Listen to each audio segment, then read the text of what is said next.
Kimi.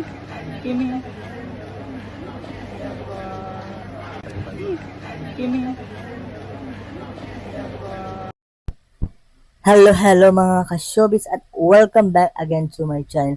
And guys, bago ang lahat guys, ating update about Kim Pao. Gusto ko lang po magpasalamat sa mga Kim Pao fans. Ayan guys, sa sobrang pinanood nyo ang aking mga videos about Kim Pao. Sana po patuloy nyo pa rin panoorin ang aking mga videos. Maraming salamat po mula sa aking kaibuturan ng aking puso. Ayan po, nagpapasalamat po ako sa inyo ng maraming salamat. Ayan guys, speaking of Kim Pao, ayan guys, so pabalik na sila ngayon sa Pilipinas guys. Ito nga po mga picture guys. Ayan po, credit po sa may ari ng picture na to.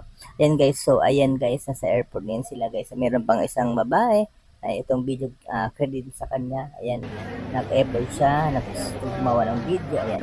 So maraming salamat. Ayan guys, speaking of Kim Pao ulit, ayan po. Meron po silang mga event this coming weekend. Ayan guys, katulad ng mall show nila sa market sa June 15 po yan.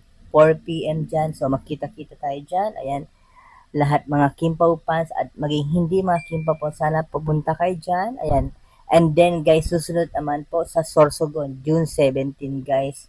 Ayan guys, nandyan din ang Kim Pao. So, taga Sorsogon, paghandaan nyo yan, paghandaan nyo, dahil darating po ang Kim Pao dyan. Yan lang po ang ating updates. Maraming salamat po sa inyong lahat at muli, maraming salamat sa mga Kim Pao fans. Thank you and God bless all.